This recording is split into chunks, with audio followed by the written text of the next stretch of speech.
Hello दोस्तों, आप सभी का एक बार फिर से स्वागत है मेरे चैनल द गुरुज थॉट में। डिफरेंट सिचुएशन में कम बात करने में अक्सर अपने शब्दों पर और एक्टिव लिसनिंग पर ध्यान देना पड़ता है। आपको कम बोलने में मदद करने के लिए इस वीडियो में कुछ स्ट्रैटेजी शेयर करना चाहूंगा। Number 1, practice active listening. अपना फोकस हमेशा सामने वाले के पॉइंट को समझने में लगाओ। अपना ओपिनियन रखो, लेकिन पहले सामने वाले का ओपिनियन लो और आपका सवाल और बॉडी लैंग्वेज ऐसा रखो कि जिसमें सामने वाले को ज्यादा बोलने का मौका मिले और उनकी बातें सुनते वक्त उनकी आंखों में देखो। इससे आप इंटरेस्टेड दिखोगे और ऐसा करने से दूसरा इंसान आपके जवाब सुने बिना भी आपका जवाब जान जाएगा। Number 2, think before speak. ऊपर वाले पर भरोसा रखो। उसके पास हर किसी के लिए प्लान है, आपके लिए भी है। फ्रस्ट्रेशन में आके कुछ भी मत बोल जाओ। बिना वजह किसी कॉन्वर्सेशन का पार्ट मत बनो। अपना पॉइंट रखने से पहले खुद से पूछो, क्या मेरा पॉइंट इस कॉन्वर्सेशन में जरूरी है? क्या इससे कोई वैल्यू ऐड होगी? अगर आपको लगता है कि आपके पास एक नया पॉइंट ऑफ व्यू है जो सबको पता चलना चाहिए, तो सही मौके पे बोलो और ज्यादा नहीं, बस पॉइंट पे रहो। Number 3, be conscious. हर जगह खुद को साबित करना जरूरी नहीं, बिल्कुल मत करो। अपनी बातें किस तरह से रखना है इस पे ध्यान दो। उतना ही बोलो जितना जरूरी है। अननेसेसरी अपनी बातें समझाने की कोशिश मत करो। खुद पर और अपने बोले हुए शब्दों पर भरोसा रखो और जब तक आपको रिप्लाई ना मिले चुप रहो। प्रैक्टिस करो अपनी बात और आइडिया को छोटा लेकिन सॉलिड रखने की, और इतना ही काफी है अपना कैरेक्टर समझाने के लिए। Number 4, choose your moments. Creator पर भरोसा रखो। उसने हर इंसान को एक स्ट्रॉन्ग कैरेक्टर के साथ इस दुनिया में भेजा है। उसे पहचानो और किसी भी कॉन्वर्सेशन में अपनी बात रखने से पहले सही मोमेंट का वेट करो। ऐसा करने से आप शांत और दूसरों से अलग लगोगे और इससे दूसरे लोग कंफ्यूज होंगे और आपका पॉइंट ऑफ व्यू जानना चाहेंगे, और उस दौरान आपको टाइम मिलेगा अपने पॉइंट पे विचार करने का और कैलकुलेट करने का कि क्या आपका पॉइंट इस कॉन्वर्सेशन में सही बैठता है। Number 5, listen more speak less. जब भी खुद के बारे में इमेजिन करो, खुद को एक शांत, समझदार, सुलझा हुआ इंसान की तरह देखो। इससे आपको दूसरे की बात सुनने में आसानी होगी। अपना एम एक्टिव सुनने में लगाओ और हर वर्ड को प्रॉपर अटेंड करो। फिर अपने माइंड में डबल चेक करो। इससे ना सिर्फ आपको सामने वाले का पॉइंट समझने में आसानी होगी, बल्कि अननेसेसरी बात करने की इच्छा भी कंट्रोल में रहेगी। बिल्कुल चुप मत रहो, सामने वाले की आंखों में देखते रहो और बिना बोले बस अपना सर हिलाकर उनको आइडिया दो कि आप कॉन्वर्सेशन में इंगेज हो। Avoid over explaining. प्रॉब्लम्स हर इंसान की लाइफ में है, तो छोटे बच्चों की तरह हर किसी को समझाने मत लगो। हमेशा अपना फोकस मेन आइडिया पे रखो। अननेसेसरी ज्यादा एक्सप्लेनेशन में मत जाओ। बार बार बातों को रिपीट करना और एक्सप्लेन करने की जो इच्छा होगी उसे कंट्रोल करो। भले ही आपके पास ज्यादा जानकारी हो टॉपिक के रिलेटेड, लेकिन फिर भी दूसरे की पूरी बात सुनो। इससे आप बेहतर समझ पाओगे और समझा पाओगे और सही मूवमेंट पे अपनी बात रखो।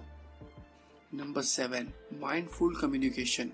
कुछ भी बोलने से पहले दूसरे का पॉइंट ऑफ व्यू समझो। गुस्से और इरिटेशन में आके कुछ भी मत बोल जाओ। हर किसी के लिए हमदर्दी रखो। ऊपर वाले का शुक्रिया करो हर छोटी से छोटी चीज के लिए। अपनी बात रखने से पहले देखो, क्या इससे किसी का दिल तो नहीं दुखेगा? क्या ये बोलना जरूरी है? क्या ये टॉपिक से रिलेटेड है? और फिर बोलो। ध्यान रखो कि आपके शब्द से किसी को क्या इम्पैक्ट होगा और पूरी कोशिश करो कि आपके शब्द से किसी की जिंदगी बेहतर हो। Learn from feedback.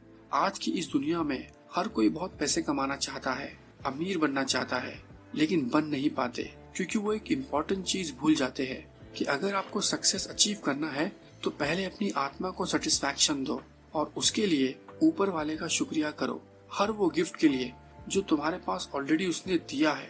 और ऐसे समझदार, सुलझे हुए, भरोसेमंद जानने वालों से आपको फीडबैक लेना है अपनी बात करने की हैबिट को लेकर। उनसे पूछो, आप कुछ गलत तो नहीं बोल गए? क्या आप बहुत रूड थे या बहुत चुप थे? क्योंकि सही तरीके की आलोचना बहुत काम आती है खुद को बिल्ड करने के लिए। Number 9, respect others turn to speak. बिना कोई रोक टोक के सामने वालों को अपनी बात बोलने का पूरा मौका दो। इस तरह आप एक बैलेंस कॉन्वर्सेशन बिल्ड कर पाओगे। लेकिन ऐसा तब पॉसिबल है जब आपके सराउंडिंग के लोग सच बोलने वाले और सच में जीने वाले हो। याद रखो, बड़ी से बड़ी प्रॉब्लम से निकला जा सकता है अगर आप सच बोलने वाले और सच में जीने वाले से दोस्ती बनाओ। तो उसके लिए आपको बहुत ज्यादा बड़ा सर्कल बनाने की जरूरत नहीं है, बस 1 या 2 लोग भी काफी है। ऐसे लोग जिसके सामने आप रो भी सकते हो, क्योंकि ऐसे ही लोग के साथ आप ये दुनिया जीत सकते हो। Number 10, act as if nothings bother you. अपने मुंह पे कंट्रोल रखना सीखो। आज की दुनिया में लोग ज्यादा बात करते हैं, वजह उनकी अपनी कमजोरी और नाकामयाबी छुपाने की कोशिश। वो सोचते हैं इस तरह से वो ज्यादा दिखेंगे। हाँ, ज्यादा दिखते हैं लेकिन कमजोर। ज्यादा बात करने वाले बहुत आसानी से समझे जा सकते हैं, लेकिन कम बात करने वालों को समझना बहुत मुश्किल है। एक कम बात करने वाला इंसान ऐसा दिखता है जैसे उसे कुछ परेशान नहीं करता और जिससे हर कोई पंगा नहीं ले सकता, और जब वो बोलता है तब लोग सुनते हैं। इसीलिए तब बोलो जब आपको लगे आपके वर्ड्स आपकी खामोशी से ज्यादा पावरफुल है। और याद रखो, बहुत समझदार इंसान भी जीवन में 4 जगह ज्यादा बोल जाता है।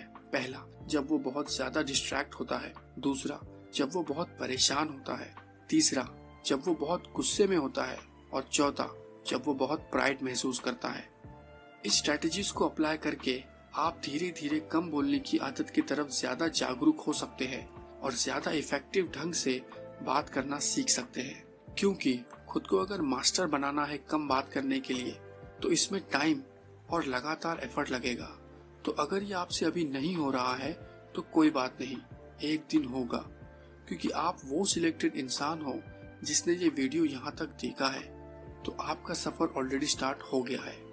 और एक बात याद रखो, यही, हाँ बिल्कुल यही वो वक्त है जब आपको एक गुरु की विचारधारा सीखना है। दोस्तों, अगर आपको ये वीडियो अच्छा लगा तो थोड़ा प्यार दिखाओ और चैनल को सब्सक्राइब, वीडियो को लाइक और शेयर करो। मैं फिर मिलूंगा।